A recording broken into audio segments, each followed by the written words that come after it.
Welcome! You really had a lot of questions for me, more than I expected actually, and I don't even know where to start. So let me just start off from the very beginning. How did I get into art? Actually, I don't know. Let me say it like this. I've been drawing ever since I first picked up a pencil, and that also led to me getting art block at the early age of 4. No, seriously. Like, I was sitting in front of my sheet of paper in kindergarten and thought to myself, I really want to draw something, but a flower feel again. Is there anything more? I was actually really sad about that, and I thought that was the end. There is nothing more to draw. But surprise, there is more. Art has always been there, and I cannot imagine a time without it. It feels as natural to me as, like, talking. It's something that I just do. I just kept doing it because it felt good. And that leads us into crafting, which is also something that I've done since my early childhood. Because we did a lot of crafting in elementary school, even kindergarten. And at some point, ideas just spawned in my head. And I started creating stuff at home too. I actually had an obsession with making interactive paper crafts, books, whatsoever. And I very explicitly remember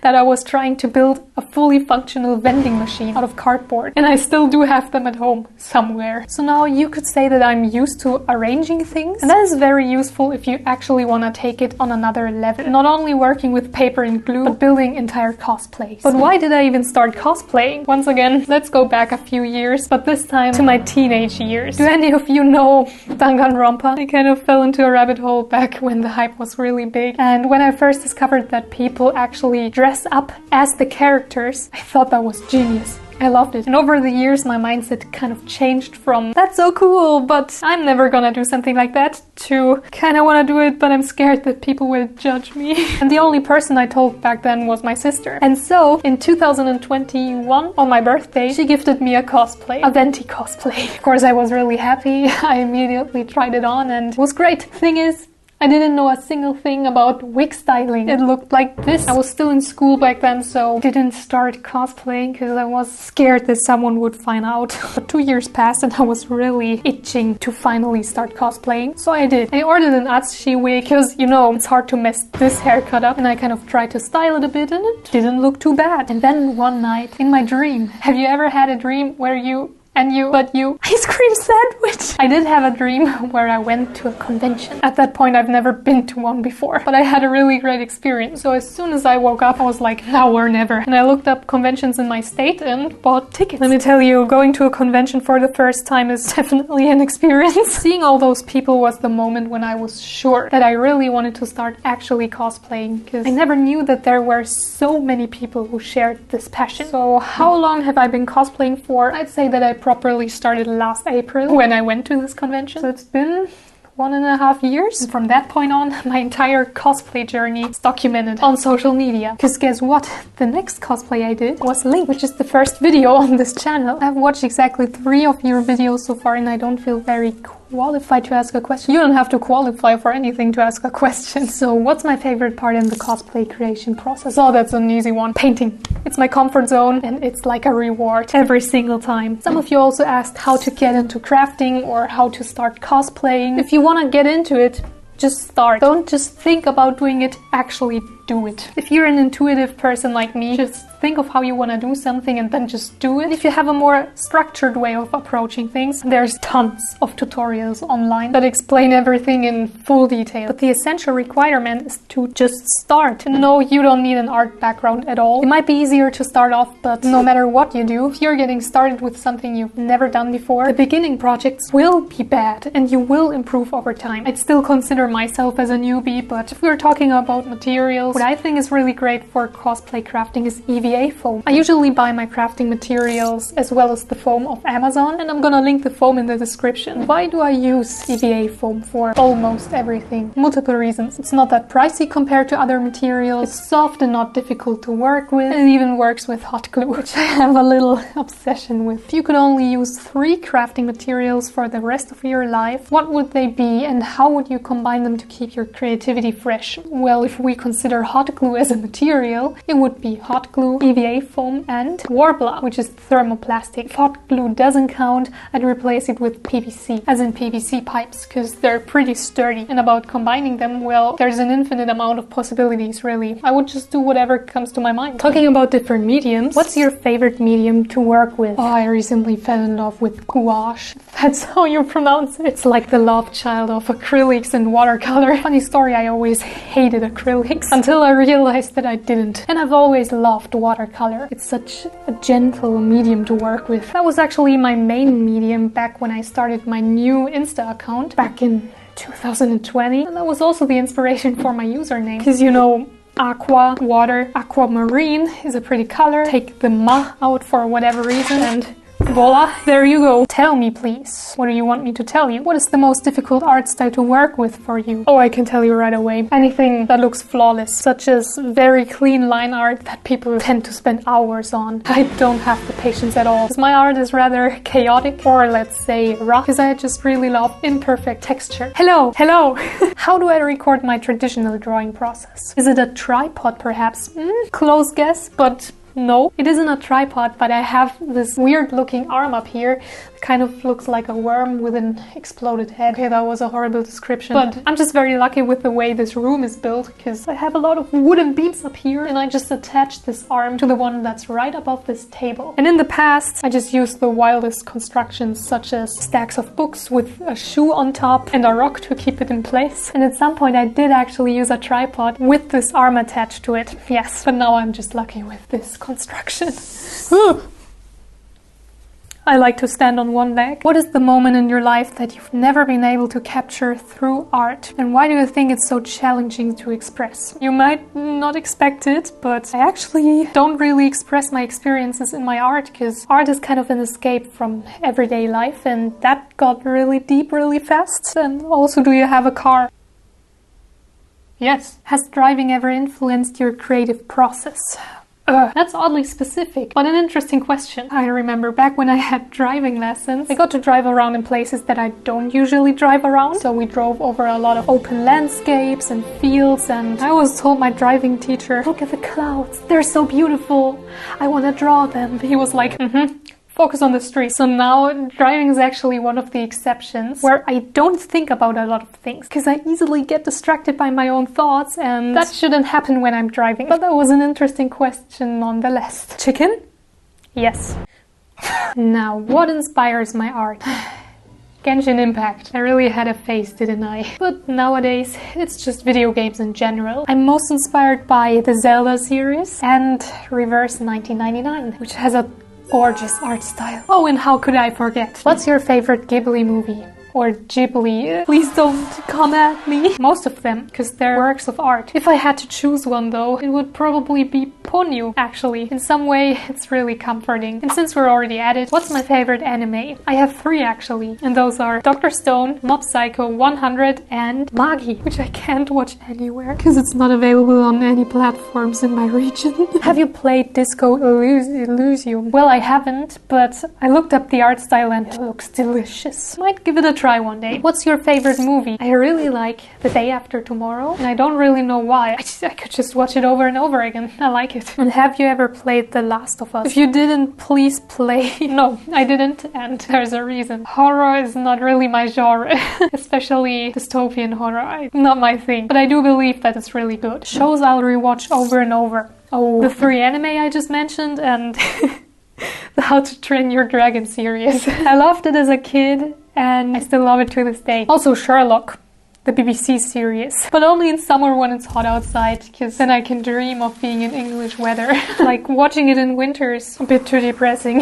Do I have a favorite music genre? Well, kind of. I just really like to listen to soundtracks a lot, especially game soundtracks, and sometimes movie musicals. I'm probably fulfilling the stereotype of being a classical musician, but a lot of songs just lack complex melodies, and I get bored of them pretty quickly. I'm not judging anyone for liking pop music, it's just a personal opinion. As I said, I'd consider myself as a classical musician because I play the violin. I've been playing it for 14 years now, and over the past few years I tried playing piano, ocarina. I even started guitar, but I started that like 2 weeks ago. There's still a lot to improve, but I never had any lessons for anything other than violin, so I'm just playing the other instruments for fun. And singing, well, you might have already heard that. I hit the notes, but my voice seriously needs training. But still, apparently my voice does sound good when I'm talking. I actually don't even know if it changes when I change languages. Weil bei manchen ist es ja so, dass die Stimme dann wirklich komplett anders klingt. Und ja, wie man schon hören kann, komme ich aus Deutschland. Aus genau dem Teil, der für die ganzen Klischees verantwortlich ist. Servus miteinander, ich bin die Aquarine. Nein, ich spreche kein Dialekt. Und die Leute, die tatsächlich Dialekt sprechen, merken das auch sofort. Aber sagen wir mal so, mein Deutsch ist schon ein bisschen angehaucht vom Bayerisch. So anyway, to answer this question, I'm only fluent in English and German. Do you like to travel, and what countries have you been to, would want to visit? Well, I don't really like traveling that much because I get incredibly motion sick. But I actually went to New York last year, and I first had to realize that people are able to understand what I'm saying. Like, I had full-on conversations with them. I personally say that my accent is a weird mix between American English, a German accent, and some other accents. I actually had communication issues in the UK because since I'm able to actually choose my accent and I want to kind of fit in, I try to not sound too American. The only thing that I know for sure sounds British is I can't even do that. We're getting a bit off topic here. I've already been to Austria, Italy, Croatia, and I really want to visit some Scandinavian countries in the future. And maybe Japan, as so many people do, but it's so far away. Have you had any other pets? Yeah, the first bunnies I ever had in my life were born in 2010. Now I have Mello and Mikey. They're a bit crazy, both of them. Have you ever done a backflip? On a trampoline, but that probably doesn't count. Alright, what more questions? When will you get a 3D printer? Have you ever thought about making Have you ever considered that for one of your projects? Listen, yeah, that would be cool, but resin and the thing alone are pretty pricey from what I've heard. It's probably something I will invest in the future, but let's just say the budget for this channel still has to recover from investing in this baby here. You emptied my bank account, didn't you? And maybe, just maybe, I don't have the motivation to learn Blender at the moment. Don't tell anyone. You will not see me making a donut anytime soon. Okay, then any more requests? Will you make a metal version of the umbrella sword? I would probably get arrested for owning an actual weapon. Also, working with metal requires a bit more experience as well as some better tools. Can't really cut metal with a box cutter, can you? Guardians of the Galaxy ship. That sounds interesting. A drone. Some of you are really overestimating my abilities. Let's stay a bit more realistic here. I wish you could upload daily. Look, I appreciate it. I really do. But unfortunately, I haven't figured out on how to clone myself. So unfortunately, I cannot fulfill all of your wishes, including yours, my child. On to another one. Hi, please can you do a...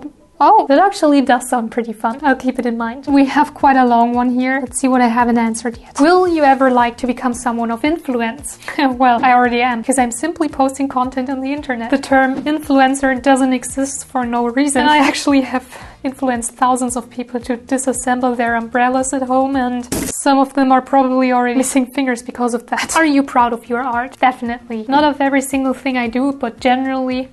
yes. Do you think you'll live till 90? No idea. I can't see it happen though. Those questions are kind of deep, you could say philosophical. The next one is, what's your opinion on lemonade stands? Interesting change of pace. I've never seen one in real life. I think that's more of an American thing, but I like lemons, I like lemonade, so they're cool, I guess. Have you watched JoJo's? And if so, which stand would you like to have in real life? No, I haven't. Let me actually look it up. List of stands. What on earth am I reading? I kind of like it though. Okay, there seem to be a lot of stands, but Time Stop does already sound great. What do you think of the world's economic system? Is that a JoJo reference? I don't know. How is that a JoJo reference? Would you die for Courage the Cowardly Dog?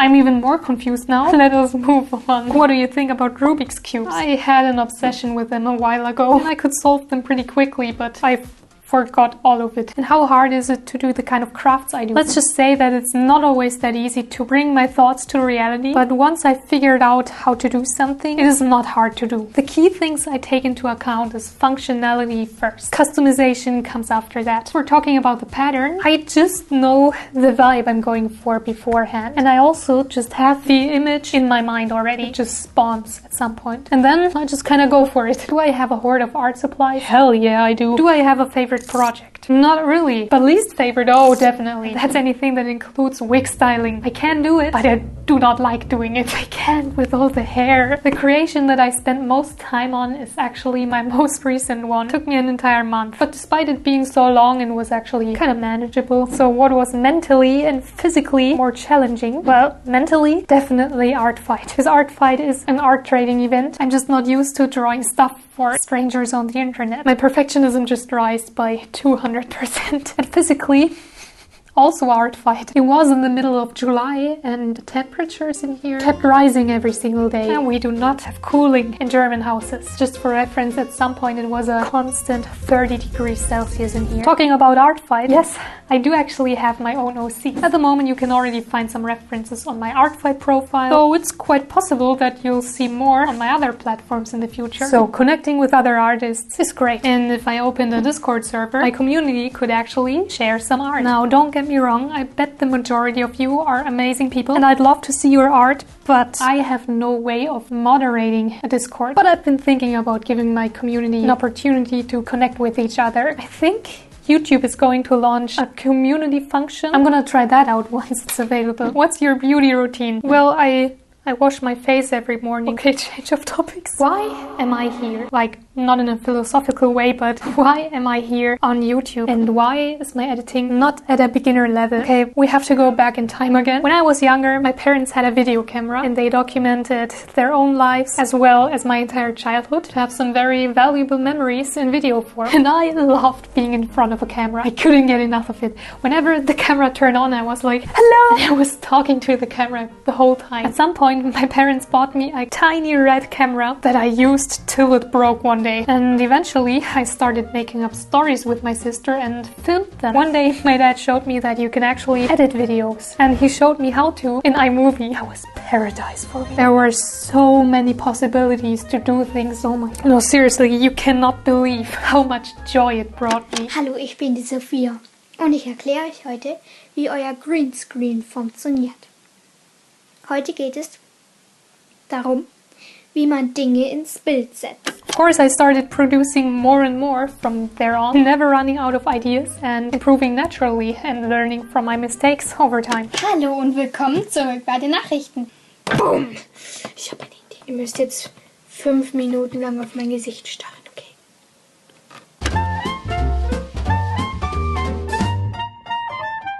I really wish I could give you tips on how to start, but I kind of slided into it myself and I have a very intuitive way of learning. I have to admit there are probably still a lot of functions that are commonly known that I have never heard about. I just tried out whatever seemed to work. I never really knew why people seem to find my content cozy. I'm very happy that you do. I guess that's probably it. I'm fully in my natural element right now. I've been passionately doing it for myself since elementary school, and the only real challenge was to translate that same feeling into English, I guess. So yeah, I'm just enjoying every minute, and well, not every minute maybe, because some projects are a bit nerve-wracking, but I'm just happy to be here. Now, what are my main motivations when I'm creating something new? Now, my head is always full of ideas, and just bringing one of those ideas to reality is a really huge motivation to begin with. And yes, it does present a pretty heavy workload sometimes. It really does. So if things get too much, I first try to structurize the different tasks. I make a list, maybe 2, maybe 3, maybe 5. And to tackle the actual amount of work, I just push through. And if it takes a week longer, the video will be posted a week later. And knowing that I do have an audience out there that will have a great time watching it is an additional push forward. Do I sometimes feel demotivated or feel like my best isn't enough, even after going through so much hard work and efforts? Now, after all this work, yes, sometimes disappointment immediately kicks in, especially when the video's not getting recommended to anyone. Happens all the time. But here's the thing about how my mind works. First, I'm utterly hopeless and demotivated, but in the next second, I'm like, alright, on to the next one. This one's gonna be even better. And also, if the videos do not hit the views, they are on my platform, and if people find me, no matter if it's after months or years, the videos will all be there, ready to be watched. And of course, additionally, I do have people who inspire me. Oh yes, many of you have already compared me to them when I was building the sword, and I'm talking about none other than Nerdforge. I actually discovered them last year because I was at the point where I didn't think that my content would work out. I was like, No one's gonna watch me build stuff. That's a stupid idea. And out of the blue, they got recommended to me. And honestly, their content is just amazing. It was a huge motivation boost, and it proved that this kind of content does work. I just have to figure out how to make it work for myself. You know, I can only dream of building creations like Martina and Hansi are doing, because at the moment, let's be for real, all of your comparisons are very humbling, but with the level I'm currently at, I'm light years away from what they are doing. If you somehow haven't heard of them yet, definitely go check them out. There's a huge treasure box of videos waiting for you. Now, of course, the internet is full of amazing creative people nowadays, and I'm kind of getting sparks of inspiration from everywhere. But there's another one that I really have to mention. This channel had the biggest impact on my creative journey when it comes to producing videos. I've watched the content ever since my childhood, and I kind of grew up with it. It's a German YouTuber, by the way, and I'm talking about none other than Julian Bam. Das kann ich jetzt auch schnell auf Deutsch machen, weil deutscher Kanal. Gefühlt bei jedem Video, das rausgekommen ist, hat man sich einfach gedacht, ja, okay, das kann man nicht mehr toppen. Die haben es jedes Mal geschafft, es trotzdem noch zu toppen. Natürlich, das, was mir die Videos am meisten mit auf den Weg gegeben haben, ist einfach, dass es keine kreativen Grenzen gibt. Dass du dich nicht daran halten musst, was im Trend ist oder was jeder andere macht, sondern einfach dein eigenes Ding. Großes Lob an Ju und sein komplettes Team, die das sowieso wahrscheinlich nicht sehen werden, aber trotzdem. Ich bin einfach unglaublich glücklich, dass ich das alles miterleben darf. Ich könnte wirklich Stunden darüber reden, ganz ehrlich. Weil es wirklich sein kann, dass ich mich ohne Julian Bam nicht getraut hätte, meine Kreativität weiter auszuleben, so wie ich es möchte. Ich meine es komplett ernst. Gut, aber bevor das hier ein bisschen zu emotional wird,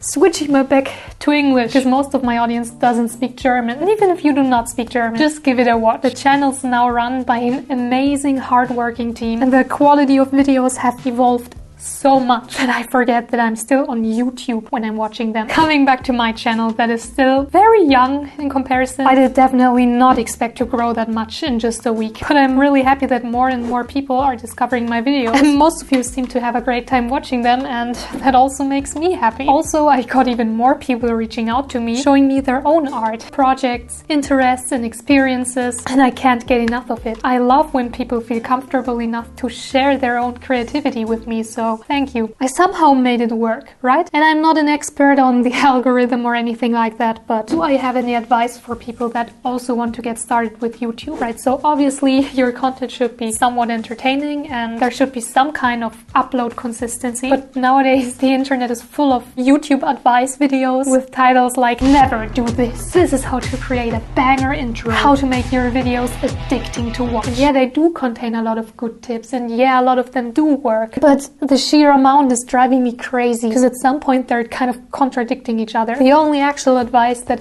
I want to give you is don't quit too early. It can take years for audiences to find you, and during the time you also improve with every single video. And if a video suddenly peaks and the one after that barely get any views, it might seem like it, but that was probably not the last peak and probably also not the highest one. But you'll never find out if you just quit. Additionally, as a content creator, your community does not owe you anything. Do not take all the likes, comments, and subscriptions for granted, because it is your job to make content for others to enjoy. If they like what they see, they will support you. Now, that was not directly addressed to you, my dear commenter. It sounded a bit like scolding in the end, but keep in mind that if you're making content, it's your own decision. You're choosing to present people your creations, and if they're not interested, that is not their fault. Just figure out your type of content and your audience will find you one day, because they're definitely out there somewhere, but they'll never find you if you give up too early. It's as simple as that. Whew, what a load of information. The people that don't even want to become content creators are probably watching like, I see. Now, what are my plans for the future? Things are going good at the moment, so I'm just gonna keep going until there's another problem to solve. As of future plans for my channel, I have a bunch of ideas, all of different kinds. It's nice to see that a lot of you are enjoying my crafting content, and there will definitely be more in the future, but I'm not going to stick to only that. I created this channel because I wanted to have a place where I could combine all the talents and skills that I currently possess. So there will also be art with many different mediums, animations, music, experimenting with different kind of materials and video formats, trips to the forest, and whatever comes to my mind. Many people advise against such a variety of content, but I just cannot stick to one thing. And I know that a lot of people are already enjoying that. So thank you for leaving so much love on this channel, and thank you for all the support so far. I really appreciate it a lot. And now, as always, have a nice day, evening, or night, and bye. I'm not moving out of the frame this time. Is it awkward? Ihr müsst jetzt 5 Minuten lang auf mein Gesicht starren.